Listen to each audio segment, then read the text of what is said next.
እውነቱን ለመናገር እዚህ ይደርሳለሁ ብዬ በጣም ምክንያቱም በዚህ ሰዓት አሚጎስ እንደ ፍሬንድ ብቻ አይደለም በቃ ቤተሰብ አድርጎ ችግራችንን ተናግረን መፍትሄ የሚሰጠን ድርጅት ነው። በእውነት ለመናገር አሚጎስ በቃ ማለት በተለይ ለወጣት ለማህበረሰቡ የተፈጠረ ድርጅት ነው።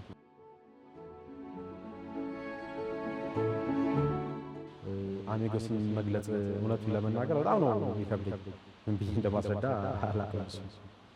በጣም ይከብደኝ። ስሜ አንተነህ ደግፌ ይባላል።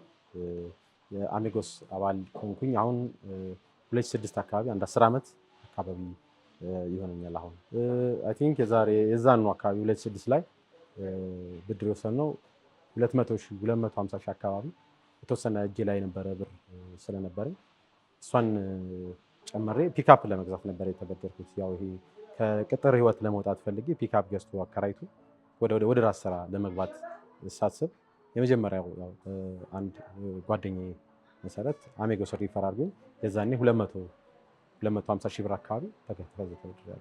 ኢሚዲየትሊ ያንን ፒካፕ ብድሩን ወስጄ ፒካፕን እንደገዛው ፒካፑን ኪራይ ያስገብተን ስለዚህ የፋይናንሻል ፍሪደም ለማግኘት ነበር ያን ማድረግ። ምክንያቱም የራሴን ስራ መስራት ስለምፈልግ ስለነበረ በራሴ የኮንስትራክሽን ላይሰንስ አውጥቼ ፒካፑን ደግሞ ኪራይ ያስገባውና ያንን ከቅጥርነት ወጥቼ ወደ የራሴ ስራ ጀመርኩኝ እዛው ማለት ኢሚዲየትሊ የዛን። ከዛ በኋላ ያው የዛን ብድር መለስኩኝ። ኢሚዲየትሊ ምንድን ያደረኩኝ ያው ኮንስትራክሽን ስራው ላይ የተወሰኑ ስራዎች ማግኘት ጀመርኩ። ኢቭን የአሚጎስ አባላቶች ሁሉ የራሳቸውን ቤት ማሰራት ነው ሪፈር እየተደረኩኝ ከነሱ ጋር መስራት ጀመርኩ። ከዛ በኋላ ግን ለግሌ ለራሴ ቪትስ መኪና ለመግዛት ብድር ወስጃለሁ። ከዛ በኋላ ያንን የፒካፑ እንዳለቀ የቪትሱ መኪና ደግሞ እሷን ቪትስ ወሰድኩኝ ማለት ነው። ከዛ በኋላ የነበረው ምንድነው ያንን ቪትስ ከወሰድኩ በኋላ የኮንስትራክሽኑ ኢንዱስትሪ ያው ትንሽ የመቀሳቀስ ነገር እንደሚያመጣ ኤክስፔክት አድርግ ነበር። ከዛ ግን አክቹአሊ ከዛ በፊትም ያው የራሴ እንደዚህ ማኒፋክቸሪንግ ካምፓኒ እንዲኖረኝ ወደ ንግድም የመግባት ትንሽ ንግድ እንትኖቹ ከሞክር ስለነበረ ያው ምሳሌ የመርካቶ ልጅ ስለሆንኩኝ ወደ ማኒፋክቸሪንግ የመግባት እቅድ ነበር። ያንን ምን ላይ ይገባለሁ የሚለውን ነገር አስብ ስለነበረ በይበልጥ ደግሞ የአሚጎስ የማኔጅመንት ስታፎች ጋር በጣም ዲስከሽን እናደርግ ነበረ። ቢዝነስ ላይ በጣም ቢያማክሩኝ ነበርና እዛ ላይ ስለዚህ ወደ ማኒፋክቸሪንግ መግባት እንዳለብኝ ወሰንኩኝ። ከዛ ያው ወደዚህ ስራ እንድገባ ከነሱ ጋር ዲስከስ አድርጌ በዛ ማለት ነው። በሰዓቱ አክቹአሊ ምንድነው ያደረኩት የነበረው ይሄ ማሽነሪዎቹን በአዲስ ካፒታል ሊዝ ፋይናንሲንግ ወሰድኩት። ግን ማሽኑን ወስጄ መስሪያ ብር ግን የለኝም። መስሪያ ብር አልነበረኝም፣ ግን በጣም ኮንፊደንስ ነበረኝ። ምክንያቱም ከአሚጎስ ጋር ያለኝ ሪሌሽን በጣም ጥሩ ስለነበረ ፋይናንሻሊ ሰፖርት እንደሚያደርጉኝ እንትን ነበርና ማሽኑን በሊዝ ፋይናንስ ካስገባው በኋላ ወርኪንግ ካፒታል ግን አሚጎስ ነው። በቃ ምንም የነበረኝ ፒካፕ ቪትሱ እነሱ እንደ ኮላተራል ተይዞልኝ ድጋሚ ተጨማሪ ወርኪንግ ካፒታል የመውሰድ ጀመርኩ ማለት ነው የዛኔ። ስለዚህ የዛኔ 2000 የዛሬ 5 ዓመት አካባቢ ነው እነዚህ ማሽኖች የተገዙት። የዛኔ ወርኪንግ ካፒታል ወደ 2 ሚሊዮን ብር አካባቢ ከአሚጎስ ፈንድ አድርገው ብድር ወስጄ ለወርኪንግ ካፒታል ወሰድኩ ማለት ነው የዛሬ 5 ዓመት አካባቢ። ይሄን ስራ ከመጀመሪያ በፊት የምሰራው ኮንስትራክሽን ነው።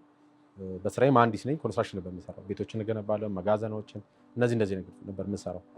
ከዛ በኋላ ግን ይሄን ስራ ለመጀመር ያው ንግዱን ይሄ አብሮ ፓራሌሊ ማኒፋክቸሪንግ መስራት ፈልጋለሁ።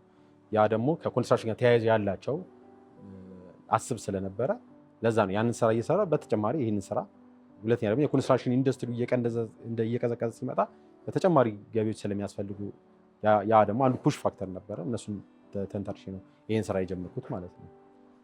አሁን ያለው ሁኔታ ሰራተኛ ኦልሞስት ከ35 ሰራተኛ በላይ አለ።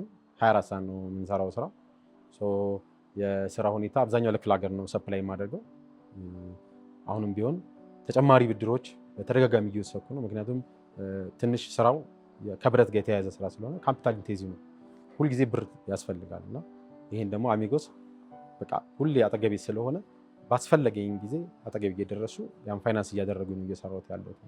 እውነቱን ለመናገር እዚህ ይደርሳለሁ ብዬ በታምር ምክንያቱም በዚህ ሰዓት አሚጎስ እንደ ፍሬንድ ብቻ አይደለም፣ በቃ ቤተሰብ አድርጎን ችግራችንን ተናግረን መፍትሄ የሚሰጠን ድርጅት ነው። ችግራችንን ነው የምናወራው፣ ሄደን ችግራችን ስናወራ መፍትሄ ነው የሚሰጡ፣ ፈልገን የሚደን አይደለም። እንዲያርጉ እንደዚህ ያርጉ ይሄን አድርጉና እንደዚህ ብድሩ ሰዳችሁ ይሄንን ችግራችሁ ፍቱ የምንባልበት ቤት ነውና አሚጎስ ባይኖር ምንም ጥያቄ የለውም እዛው ተቀጣሪ ነበር ሆነ ቀርቦሽ ስራሽን ዲስከስ እያደረገሽ ይሄን ብትሰራ ብሎ ከባህሪሽ ጋር ከስራ ሁኔታ ከሀገሪቷ ሁኔታ ጋር እያማከረ የሚያበድር ድርጅት እኔ እስካሁን ያልገጠመኝም በእውነቱን ለመናገር ግን አሚጎስ በእንደዛ ቤተሰብ አድርጎሽ አማክሮሽ ይሄን ስራ ብትሰራ ካንተ ባህሪ ጋር ይሄዳል ይሄን ብትሰራ ተብለሽ ነው ብድር ራሱ ብድር ስትጠይቂ ለምን እንደምትበደር ይጠይቃልሽ ያ ብድር ደግሞ ካንቺ ባህሪ ጋር ይሄዳል ወይ ማርኬት ውስጥ ጥሩ ነው ወይ አጥነተዋል ፊዚቢሊቲ ስተዲ አድርገሃል ወይ ተብለሽ ካንቺ ባህሪ ጋር የሚሄዱ ካልሆነ እንኳን ሌላ ካንቺ ባህሪ ጋር የሚሄዱ አድርገው ነው እንትን የሚያደርጉትና አሚጎስ ባይኖር የምር እውነትም እኔ ከቅጥር እወጣለሁ ብዬ አላስብም። አሁን ይሄኛው ድርጅት አሁን እዚህ ያሉት ማሽኖች እነዚህ ኦልሞስት 5 ዓመት ሆናቸዋል። እነዚህን ኦልሬዲ እዳቸው አልቆ ሌላ ተጨማሪ ራሱን ያው ቢዝነሱ አዋጭ ስለሆነ ለኔም ስለተስማማኝ ማሳደግ እንፈልጋለሁ። ኖርማሊ ከዚህ በላይ ማሳደግ እንፈልጋለሁና ያው በቅርብ ጊዜ ውስጥ ተጨማሪ ሌላ ሁለተኛ ይሄንን ማሽን ከቻይና ኢምፖርት አድርገናል ማለት ነው። አሁን ከዚህ ተያይዞ ምንድነው ያንን ልጨምር ያሰብኩት ማርኬቱ በጣም ሰፊ ነው። አቅርቦት እኔ ኦርደር ከመደረገው 20%ም አላቀርብም ስቲል ተጨማሪ ማድረጌ ዲማንዱን አልችለው። ስለዛ ነው ያ እንደገፋኝ በቃ ተጨማሪ ማሽን ጨምሬ ሞር ደግሞ ሰራተኞችን ቀጥሬ ያው አሚጎስ አጠገቤ እስካለ ድረስ በፋይናንስ እቸገራለሁ ብዬ አላስብም። ኦልሬዲ ማስፋፊያ ስታደርጊ ወርኪንግ ካፒታል ተጨማሪ ብዙ ይፈልጋል።